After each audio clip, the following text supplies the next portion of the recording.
On va prier. Seigneur Dieu Tout-Puissant, tout ce que tu fais est bon. Ta grâce est infinie, éternel Dieu. Nous te recommandons, Père, ce message. Se confier en toi.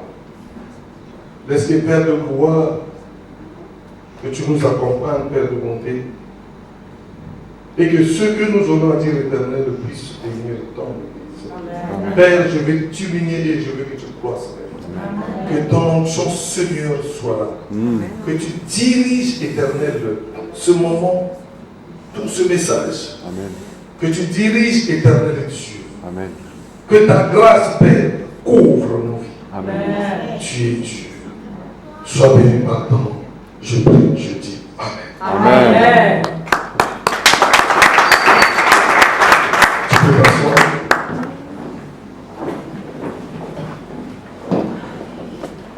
Oh, c'est comme ça, c'est bien.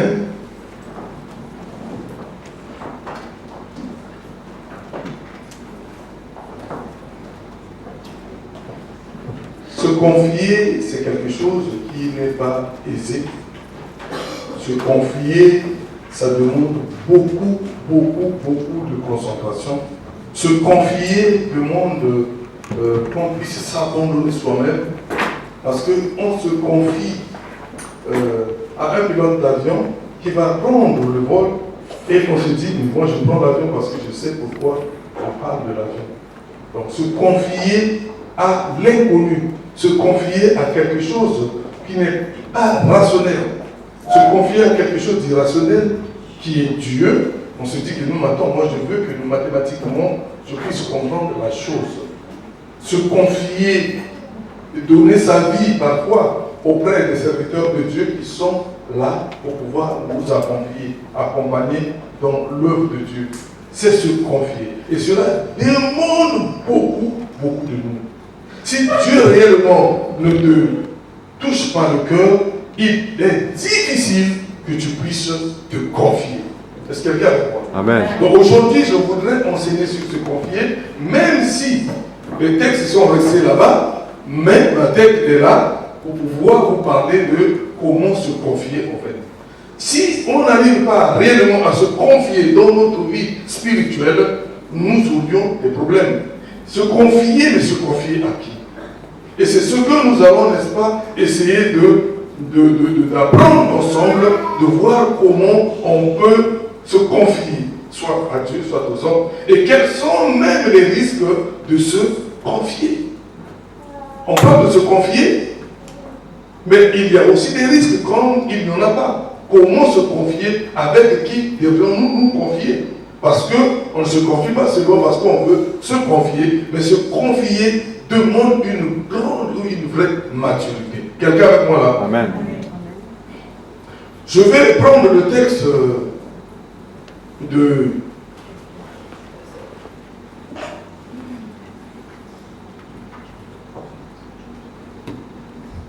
Genèse 39 au verset 4.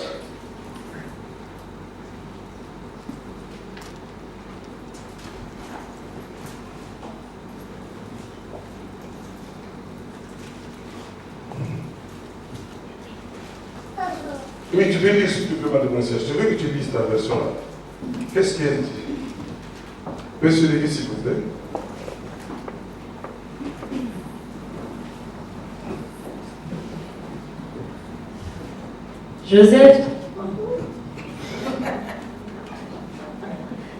Joseph trouva grâce aux yeux de son maître, qu'il employa à son service, l'établit sur sa maison et lui confia tout ce qu'il possédait. Lui confia tout ce qu'il possédait. Amen. Amen. Vous pouvez vous asseoir. Mais vous voyez, c'est une certaine maturité qui demande que l'on puisse te confier quelque chose. On confie quelque chose à une personne mature. On confie quelque chose à une personne qui est bénie. On confie quelque chose à une personne qui peut, n'est-ce pas, faire que non, ta vie change. Je parle positivement.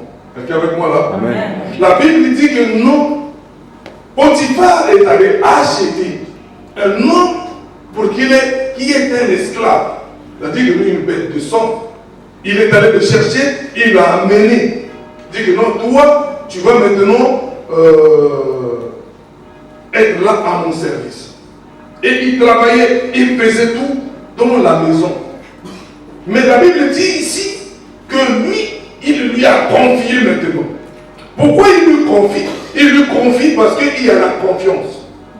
Je ne sais pas, confier et confiance, ce n'est pas la même chose. Hein? C'est la même racine. C'est la même racine. Hein? Ah bon. Donc on confie parce qu'on a confiance. Donc il lui a confié parce qu'il s'est rendu compte que cet homme-là, il y a quelque chose en lui qui changeait ma vie. Donc je ne confie pas à quelqu'un, c'est un esclave. Il lui a confié sa maison. En lui confiant la maison, il savait que non, en cet homme-là, il y a quelque chose qui est très grand que moi je n'arrive pas à cerner. Cet homme-là a quelque chose qui fait que non, ma vie est en train de bouger, mais positivement. Cet homme-là a quelque chose qui fait que non, je suis en train de voir mes finances changer. Je vais lui confier maintenant ce que est à moi. Il lui a confié, il lui a donné, il dit maintenant, gère ce qui est à moi. Moi, je me laisse à toi. Quand quelqu'un se confie, il y a beaucoup de choses qui peuvent passer dans sa vie. Je voudrais d'abord qu'on lise les deux textes, c'est important. Matthieu 25, verset 21. On va aussi lire ce texte, là, il est très important. Et puis nous allons rentrer dans le vif du sujet. Matthieu 25, 21.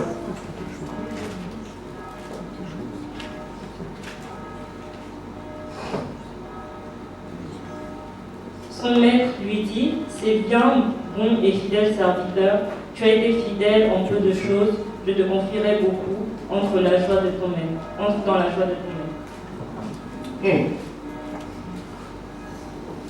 C'est cela ce que Dieu a fait pour nous. Dieu nous a appelés et nous a confié l'Église. Dieu t'a appelé, t'a confié l'Église. Dieu nous a appelés. Il nous a donné chacun des talents. Il nous a donné chacun des bénédictions. Il a donné à ceux-là, par rapport au texte que nous avons là-bas, il a donné, n'est-ce pas, à des gens quand il partait, il dit, bon, toi, prends 5, prends 2, tu prends 1. Et il est allé en voyage. Il revient, il demande quels sont les 5. Le gars dit, j'en ai 10 là. Mais les 2, ah j'en ai 4. 1, ah j'ai 1. Comment tu n'as qu'un? Le Seigneur se fâche. Le Seigneur lui avait donné 1. Le Seigneur ne lui avait pas donné 2. Et le Seigneur se dit, mais comment se fait-il que tu n'as que 1? Il dit, mais oui, je sais que tu le sais, tu récoltes là où tu n'as pas semé. Mais j'ai pris ton argent, je l'ai enfoui, afin qu'il ne soit pas volé. Je te remets ce qui est à toi. Il dit, mais non, pourquoi tu as enfoui? Tu pouvais prendre ce qui est à moi, tu pouvais l'amener pour qu'il se multiplie, tu pouvais emprunter avec qu'il y ait des intérêts. Comment se fait-il que tu as pris ce qui est à moi, tu as enfoui sur la terre?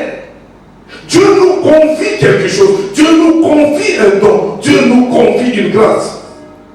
Dieu nous confie quelque chose à faire dans sa maison. Dieu nous donne une responsabilité, il a confiance en nous. Comme Potiphar a eu confiance, n'est-ce pas? Parce que nous ne sommes pas des hommes qui sont là par hasard. Dieu nous a appelés, Dieu nous a établis. Alléluia. Amen. Il arrive parfois que non, on peut se dire que non, j'ai ceci, j'ai cela, mais on ne vient pas parce qu'on a voulu, mais parce que Dieu t'a appelé et Dieu t'a établi. Et maintenant, quand Dieu t'a appelé, c'est-à-dire que Dieu sait qu'en toi, il y a un don que moi j'aimerais posséder, mais que je ne pourrais jamais avoir. Il y a quelque chose en toi qui peut sauver ma vie. Il y a quelque chose en toi qui peut transformer ma vie. Voilà pourquoi Potiphar confie. Il sait que non, ça, dans l'armée, j'ai la capacité. Dans l'armée, j'ai la force. Mais ici, là, moi, je n'ai pas la force dans l'agriculture. Dans l'élevage, je n'ai pas la capacité. Moi, Potiphar, je suis limité. Je me confie. Je confie à cet homme. Je lui fais confiance. Je lui donne mon tout. Je permets maintenant que non, ce qui est de moi puisse, n'est-ce pas, avancer. Mais je me confie. Mais oui, plusieurs fois, la confiance, n'est-ce pas, on est dessus. La plupart du temps, nous voulons aussi que les choses se fassent comme nous le voudrons. Parce que Dieu nous a confié, nous avons déjà dans notre tête une forme de mathématiques. On se dit, donc ça va être ça, ça va se faire comme ça, c'est ceci, c'est cela. Comme je n'ai pas gain de cause par rapport à ce que j'ai voulu, donc ça veut dire que Dieu n'est pas là, Dieu ne m'a pas choisi. C'est quelqu'un avec moi. Amen.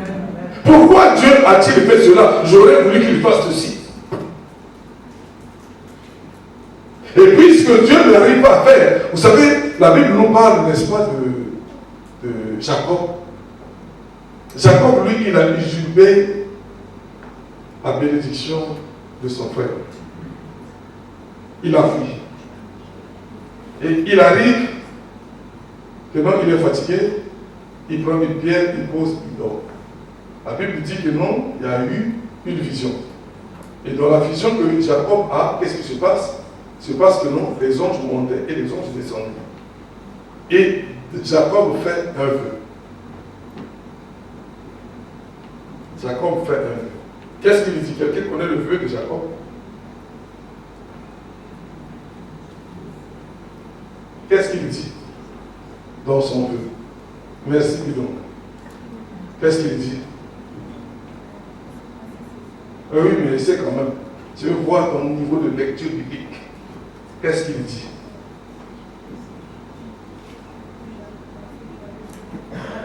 Ah là. Oui. Qui se souvient de ce qu'il dira? Dira, si Dieu me bénit, là où je vais, je reviendrai, je ferai la dîme de tous mes avoirs. Si Dieu me...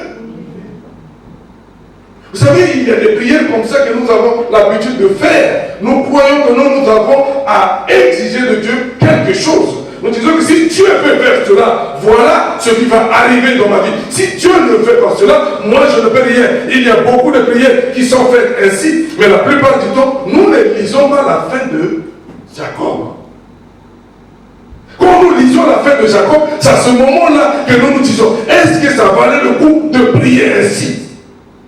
Parce que quand il va se rencontrer avec le pharaon, c'est là où il dira au pharaon, ma vie a été une vie de douleur. Ma vie a été une vie de douleur. Regarde cet homme-là qui a dit, si Dieu me bénit, Dieu l'a béni, Dieu a multiplié les animaux, Dieu a tout fait. À la fin, la sécheresse est arrivée. Quand la sécheresse est arrivée, le gars a tout perdu. Il est obligé d'immigrer, n'est-ce pas, en Égypte.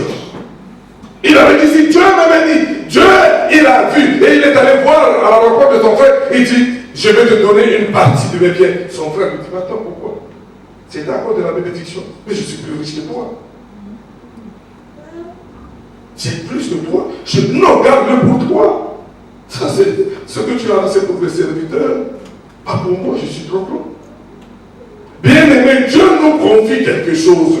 Dieu nous confie, n'est-ce pas, une mission. Cette mission-là, nous ne pouvons pas la troquer à nos besoins personnels. Dieu nous a donné une mission. Cette mission est noble. Dieu nous a donné une mission afin de réaliser des grandes choses pour lui. Amen. Oh, Dieu t'a donné une mission qui est grande parce que tu es grand. Tellement qu'il est grand, il ne peut pas te donner une petite mission. Dieu est grand. Quand Dieu appelle des hommes, des femmes, il les réunit, c'est pour des grandes choses. Dieu ne peut pas t'appeler pour des petites choses. Mais regarde-toi, est-ce que tu es grand à la lumière de Dieu? Regarde-toi, ce que tu fais pour Dieu est suffisamment grand pour toi parce que Dieu t'a confié. Et la Bible dit que non, il a donné des talents à tous. Il a dit, regardez, je vous les confie à vous, maintenant je m'en vais.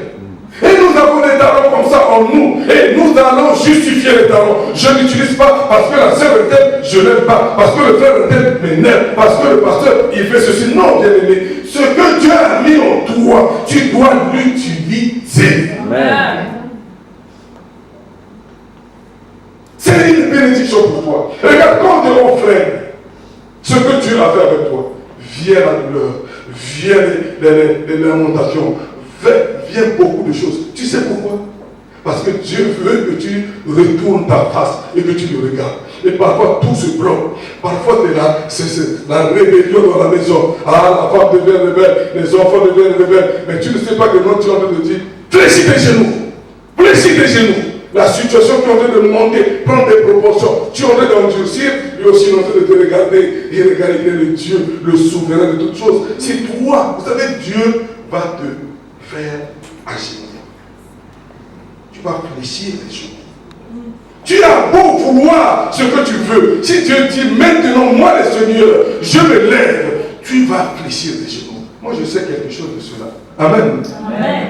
Je sais quelque chose de cela. Vous savez que non, il y a des situations qui vont te pousser à beaucoup prier. Tu pries.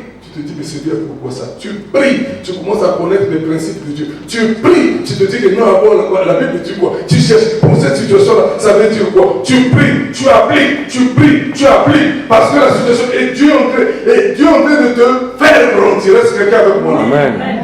Parce que Dieu t'a confié quelque chose. Tu n'es pas n'importe qui. À chaque niveau de situation qui s'élève dans ma vie, je sais que non, c'est un challenge. Parce que Dieu m'a confié quelque chose. La mission qu'il m'a donnée est tellement grande. Je ne peux pas me sous-estimer. Et quand je dors, il me réveille toi. La seule façon qu'il puisse me réveiller, à me réveiller, c'est de me mettre des challenges.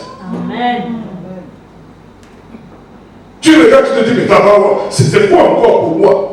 Qu'est-ce qui ne va pas? Mais tu es grand, tu es une bénédiction pour les autres. Tu es grand, tu es extraordinaire pour Dieu. Pour Dieu, tu es même les brunelles de ses cieux. Pour Dieu, tu as de l'importance. Voilà pourquoi Dieu veut te relier. Dieu veut que tu te lèves.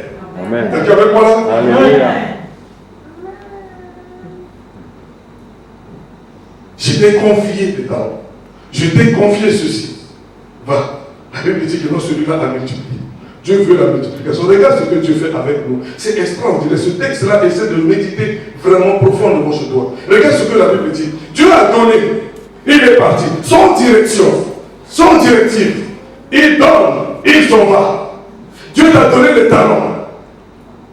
Dieu t'a donné quelque chose. Il est parti. Il est parti. Il laisse. Mais après, il revient.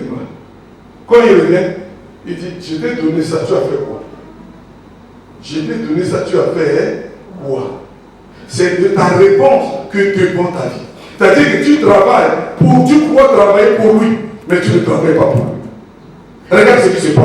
Quand il est venu, la Bible dit que non, je t'ai confié. Qu'est-ce que tu as fait? Voilà, tu m'as confié 5, j'ai multiplié de la notice. Ok, bon serviteur, prends-le. Va dans la joie de ce Dieu. C'est-à-dire que non, jusque-là, c'était encore au maître. Mais c'est quand il a multiplié que le Seigneur dit, prends-le, va. Donc c'était ta propre bénédiction qu'il est en train de retenir. Il travaillait pour sa propre vie. Il travaillait pour sa propre bénédiction que Dieu allait lui confier. Dieu te confie quelque chose parce qu'il sait que cela va être ton élévation. Dieu te confie quelque chose parce qu'il sait cela qui va ouvrir tes portes. Voilà pourquoi il t'a donné la vision. Voilà pourquoi il t'a donné la grâce de prier pour les malades. Voilà pourquoi il t'a donné cette grâce de chasser les esprits. C'est puissant bien aimé d'être là, de commencer à chasser les mauvais esprits dans la vie des gens. Mais ta bénédiction dépend de cela. Amen. Si Dieu ne sert pas Dieu, combien de fois tu viendras? Dieu ne pourra jamais dire, va dans la joie de ton serviteur. C'est pas possible.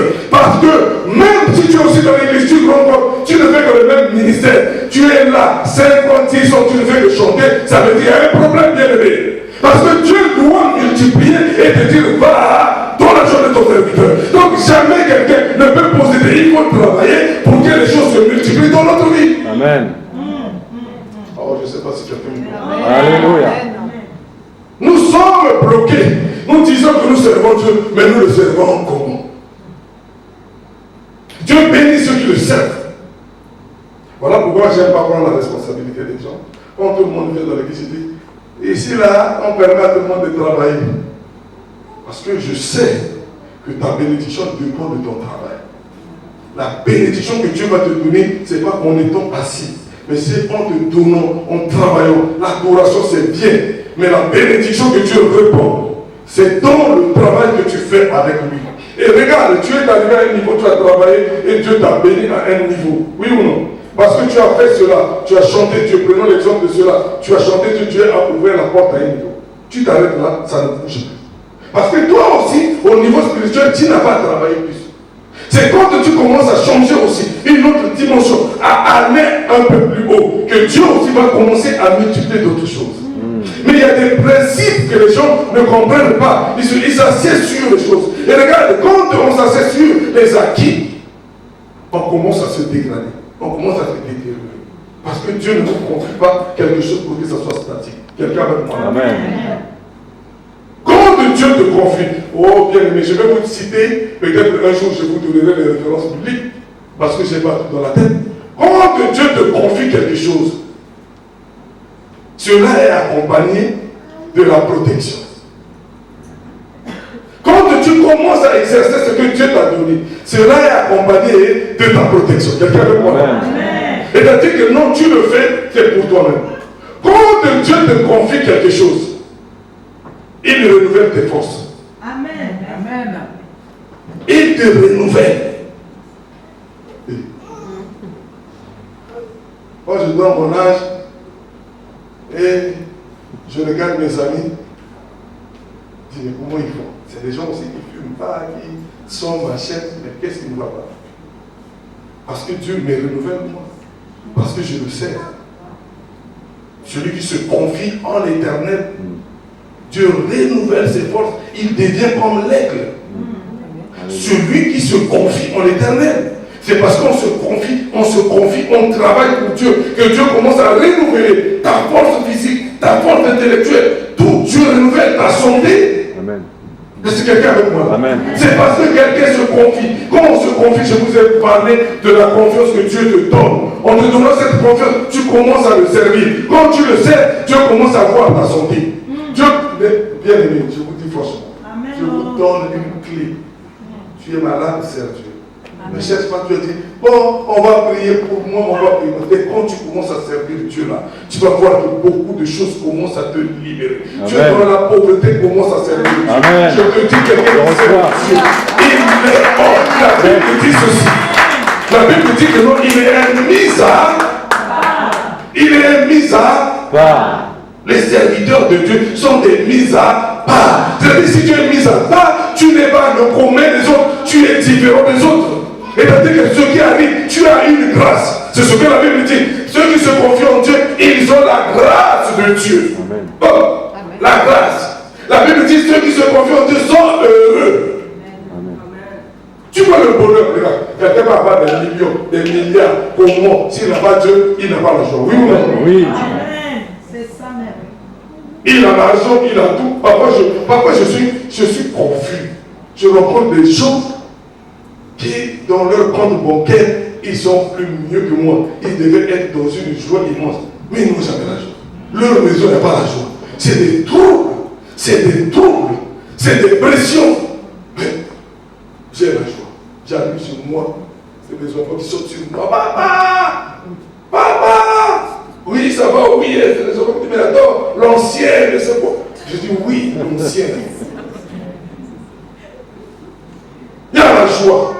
Parce que si chez toi il n'y a pas la joie, tu es fini. Parce que tout ce que tu peux rencontrer dehors, quand tu arrives chez toi, s'il n'y a pas la joie, tu es fini. Mais je regarde ces hommes avec la joie, avec tout. J'ai rencontré le président de la République qui a fait là des choses. Attends, tu peux prier pour moi. Oh, je n'ai pas la joie. Je rencontre les présidents. Moi, je ne rencontre pas les présidents. Oh, moi, je suis là. Je suis là, mon gars, là. Je ne rencontre pas le président. Mon gars, ils ne viennent pas. Oh. D'ailleurs, j'étais avec le président. J'étais avec le premier ministre. Ok. Et peut-être moi, parce que vraiment, chez moi, ça passe pas. Parce que même si tu rencontres tous les hommes du monde, la joie est dans le Seigneur. Amen. Celui qui se confie en l'éternel, c'est celui-là qui a la joie. Parce que Dieu renouvelle ta maison. Est-ce que je parle à quelqu'un? Dieu renouvelle ta maison. Dieu renouvelle ta situation. Dieu renouvelle, c'est difficile au début. Tous tes enfants récalcitrants, puisque tu te confies en l'éternel, Dieu commence à les corriger. Amen. Dieu, je dis à quelqu'un là, Dieu va commencer à les corriger. Celui qui se confie en l'Éternel.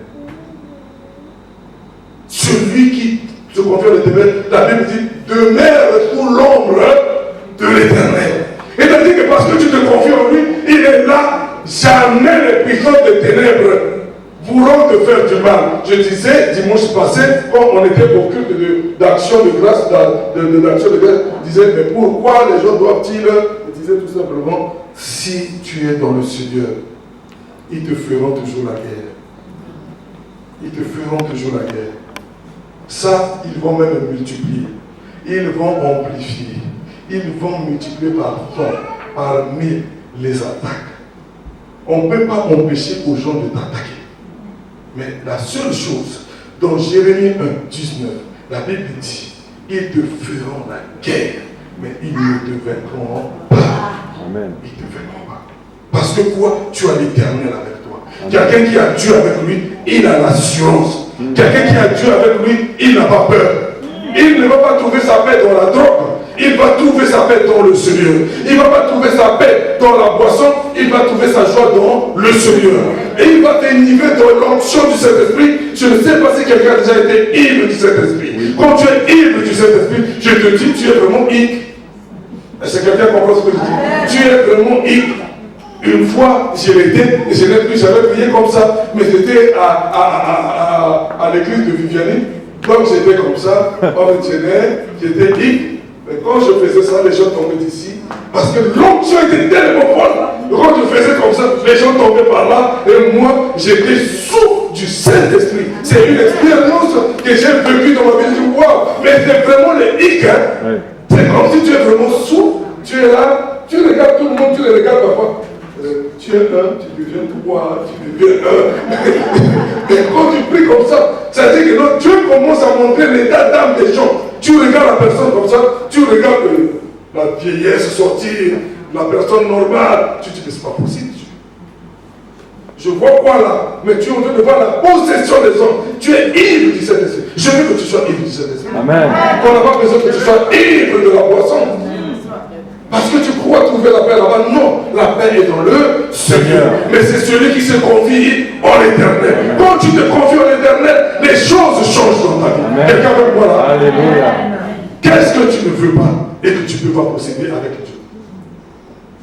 Qu'est-ce que tu veux obtenir que tu ne peux pas obtenir avec Dieu?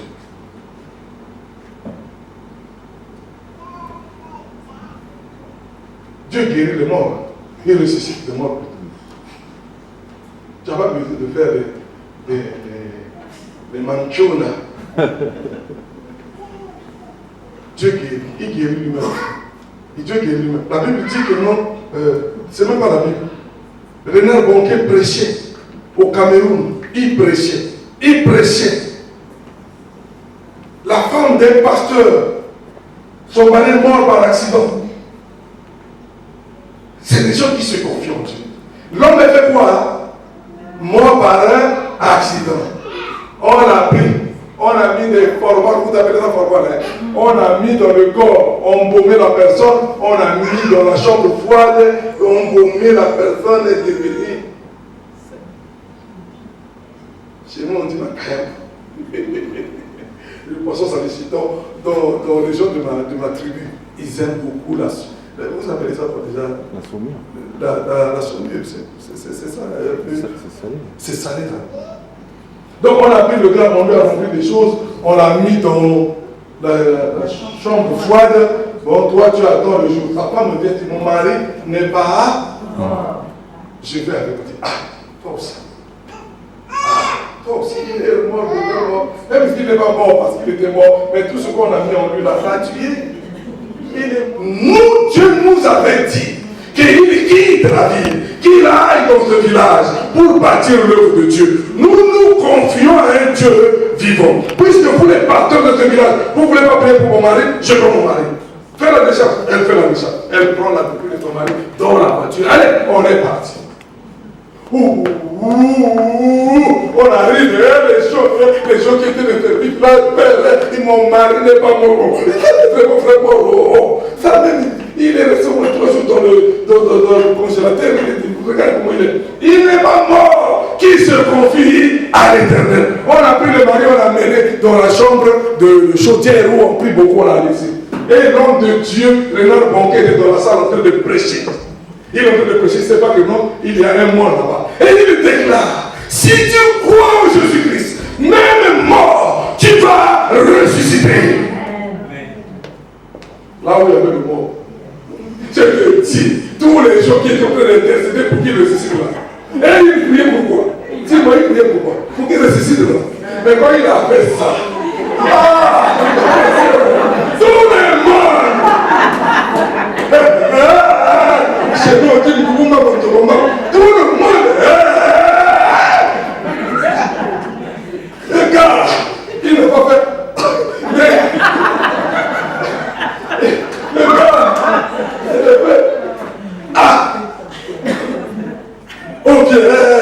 Quand il témoigne, il a dit pendant un mois, quand je baillais, l'odeur de tous les produits chimiques qu'on avait mis sortait.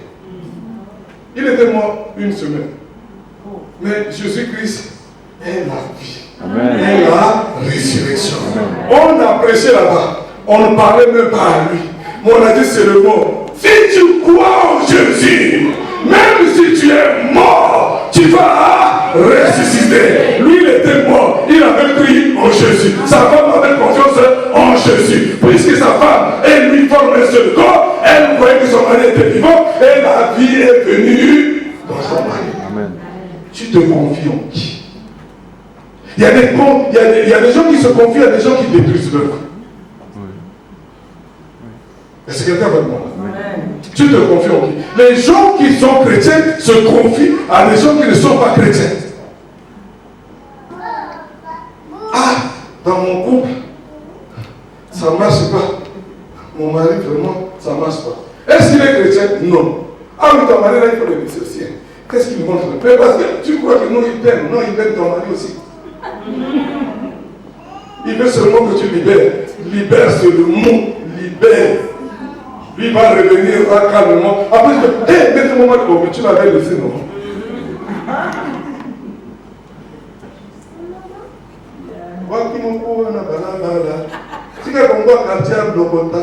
Si tu as jeté l'os, laisse que le chef du quartier ramasse.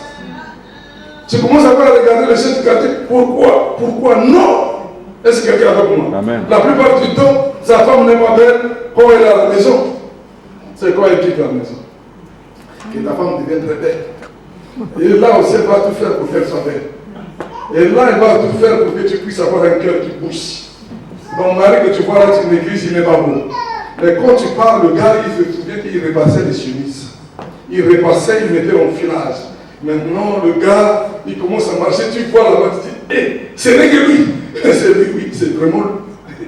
Et c'est elle, oui. Ah! Parce qu'on ne s'est pas confié, on s'est confié à qui? Les gens ont des échecs parce qu'ils se confient à des gens qu'ils ne devaient pas dire. Tu viens dire, moi je l'ai dit la dernière fois, qui vient à l'église? Tu sais, j'ai un projet, je vais faire ça, je vais faire ceci, je vais faire ça. Ah, oui, il y a des gens qu'on doit se confier envers eux. Dans l'église, là, je veux te confier d'abord moi-même. Viens voir le pasteur, parle à ton pasteur, il va prier. L'équipe du pasteur. Mais parle d'abord à moi, si c'est un projet, tu trouves c'est grave, viens me parler. Tu viens là, je vais faire le combat de ceci, je vais faire ceci, après ça marche, je passe à tout. Mais tu parles à qui? Tu te confies en qui? Tu te confies à qui? La plupart des échecs de nos vies, c'est parce qu'on n'est pas... Regardez, la Bible dit quoi? Quand tu pries où? Jésus dit quoi? Va dans ta chambre, dans comment? Le lieu secret. Dans le lieu secret. Enferme-toi. Prie dans le secret. Ton Dieu qui est au ciel, qui connaît ton cœur, va faire quoi? Va répondre. Mais pourquoi tu ne vas pas prier à tout le monde?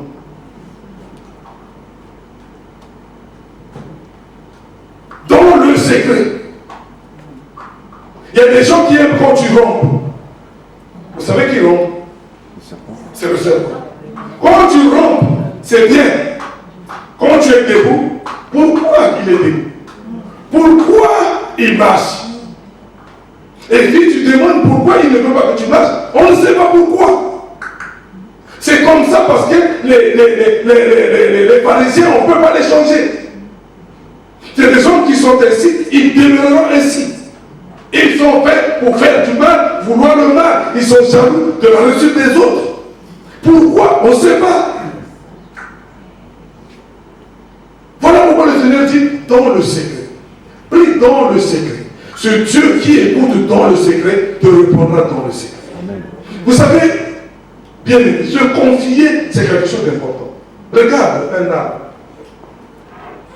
Il y a des choses connues et il y a des choses qui ne sont pas connues. Tu as avec moi un arbre. Il y a ce qui est connu, il y a ce qui n'est pas connu. Mais ce qui n'est pas connu, c'est ça qui donne sa force. Amen. Ce qui est connu, c'est les blancs, c'est le tronc, c'est les branches, c'est les feuilles. Mais si les racines ne sont pas connues, c'est les racines qui donnent la solidité de cet arbre. C'est les racines qui donnent la vie de cet arbre. Il y a des choses qu'on ne peut pas confier à des choses. C'est après peut-être 12 ans que j'ai parlé d'une partie de mon appel. Tout le monde me disait, mais Dieu t'a appelé comment? Je disais, Dieu m'a appelé. Mais Dieu t'a appelé comment? Dieu m'a appelé. C'est les racines. C'est ça que je parle à Dieu. Chaque fois que ça ne marche pas dans le ministère, je lui dis, Seigneur, tu m'avais dit ça.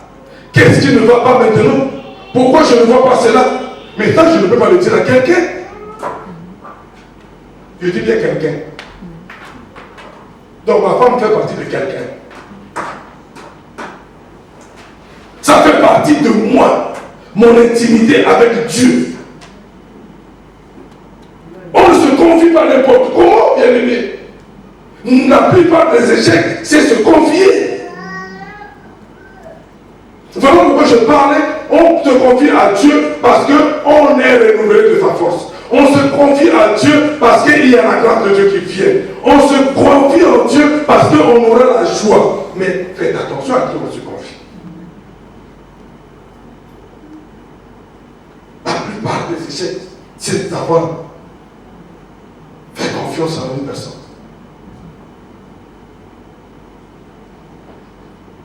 Tu te confies à qui? Qui a affaibli ta vie? Tu te confies à qui? Tu as donné les conseils qui t'éloignent de Dieu. Comment quelqu'un qui est chrétien peut-il demander à un païen de le conseiller? Tu vas me dire quoi? Tu vas me dire quoi? La Bible dit que le monde attend avec un ardent désir la révélation des enfants de Dieu. Comment quelqu'un qui n'a pas Dieu peut-il me donner la révélation de ma vie?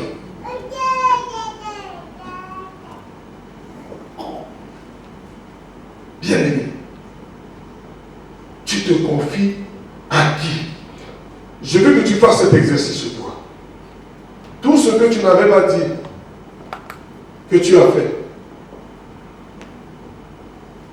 qui a abouti, et tout ce que tu as dit aux gens, qui a abouti.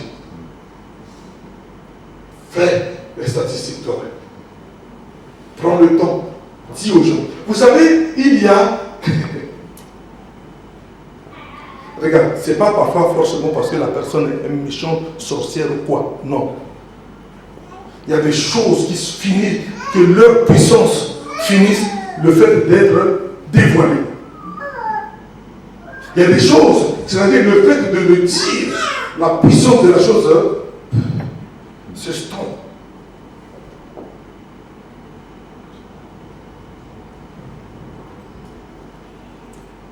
Voilà pourquoi tout ce qui est spirituel, on parle de l'initiation. On ne parle pas de la formation. On parle de l'initiation. Ça n'a rien d'une formation classique. Quand on parle initié, ça veut dire que non, une personne qui a une connaissance que des autres n'ont pas. La formation, c'est classique, tout le monde a. Nous vivons dans les choses sacrées. Mais toi, tu vulgarises le sacré. Vous savez, l'expérience m'a monté, moi je l'ai dit à l'équipe qui est avec moi. Même la délivrance, quand on l'a fait, il faut la faire à des gens qui ont plus d'une année à l'église. C'est quand une personne n'a pas compris certaines choses, la personne risque d'être choquée de ce qu'elle va vivre. Ce qui devait être une bénédiction pour elle devient quelque chose parce que son niveau de compréhension n'est pas encore. Il ne comprend pas que le monde fonctionne comme ça. Il ne comprend pas. Il ne sait pas que le monde invisible fonctionne comme ça. Et quand il voit, il dit, mais pourquoi c'est seulement ici? Il vous traite de quoi? De sectaire. Or, c'est là où il va qu'il y a des sectes. Vous êtes dans la vérité, seulement lui ne sait pas que non, la parole de Dieu est une puissance pour libérer les captifs. Lui ne sait pas. Parce que son niveau n'a pas atteint un seuil de compréhension des choses de Dieu. Il y a des choses qu'on ne peut pas confier au peuple de Dieu. On ne peut pas confier aux gens. Même les gens qui sont autour de moi, on me dit, pas tête là, pas tête là, je regarde, je dis, attends, grandis d'abord avec ce qu'on a dit. Un jour, tu vas avancer, mais là, on dit encore. Parce qu'il y a des choses, au lieu d'être une bénédiction, ça devient pour toi casse-tête. Ça devient pour toi casse-tête. On va te trouver. À qui tu te confies, bien-aimé? Ton dernier projet là, tu t'es confié à qui? Tu t'es confié à qui? Et tu commences à te dire, ça marche pas.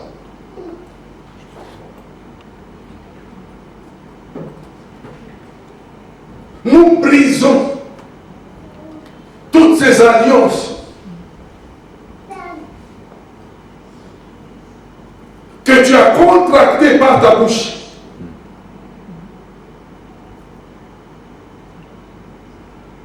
Nous brisons toutes ces malédictions que tu as proclamées dans ta bouche, dans ta propre vie. Parce que les gens ne savent pas que ce que nous proclamons a une puissance.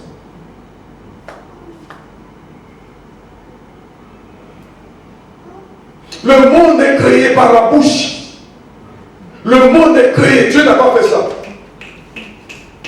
Dieu a parlé. Dieu a proclamé.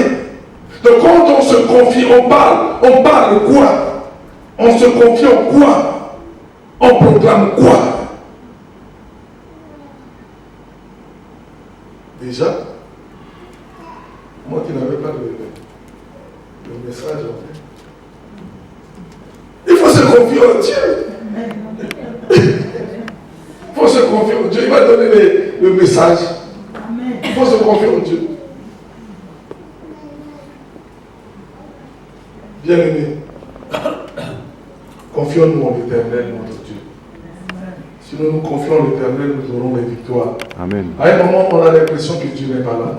À un moment, on a l'impression qu'il est sourd. À un moment, on se dit que non, nous sommes tellement pécheurs que Dieu est en train de nous frapper. On va chercher les détails de notre vie. On va commencer à chercher les choses qui sont là. On se dit, ah oui, le péché. Non, bien aimé, si tu as demandé pardon à Dieu, Dieu est amour, il t'a réellement pardonné. Amen. Quelqu'un avec moi là. Amen. À un moment, on va fouiner même. Pour chercher le mal de ta vie, pour expliquer la raison des situations qu'on a. Non, bien aimé. Dieu aussi permet que nous puissions vivre des moments durs. Mais c'est pour que nous puissions grandir. Amen. Il nous confie des choses. Mais quand il nous confie des choses, il va nous passer à l'inverse de la chose pour que nous soyons capables de réaliser la chose. Je ne sais pas si quelqu'un comprend. Amen. Il y a ma nièce qui m'appelle et on parlait avec elle au téléphone. Elle me dit, mais pasteur, nous à l'église ici, Dieu nous envoie que des gens, que des malades, que des situations spirituelles graves. Je ne sais pas pourquoi nous seulement. Pourquoi toutes ces choses-là à nous, on vit des choses vraiment, waouh, pasteur, pas possible. Papa, on fait, je ne sais pas, est-ce qu'on ne peut pas prier pour que ça parte? Il dit non, c'est ça votre appel. Votre appel, c'est de prier pour les malades. Et Dieu va vous envoyer que des malades. C'est quand vous arriverez à bien cerner Jésus-Christ, à bien comprendre le plan de Dieu dans sa parole. À ce moment-là, vous allez vivre la grandeur de Dieu dans ce ministère. Amen. Les malades qui viennent, c'est l'épreuve aujourd'hui, mais c'est ça qui va donner la gloire dans votre ministère. Quand Dieu va commencer à guérir ces malades, c'est à ce moment-là que non, les gens vont venir en plus et vous allez voir la main de Dieu parce que Dieu vous appelle à ce ministère. Mais comme Dieu vous appelle à ce ministère, il ne peut que vous donner les épreuves de ce ministère. Il y a des situations, tu vis difficiles, tu n'aimes pas, mais c'est une école. C'est de l'initiation pour te permettre réellement à t'épanouir, à vivre grandement les bienfaits de Dieu dans ta vie. Quelqu'un avec moi là? Amen. On va prier.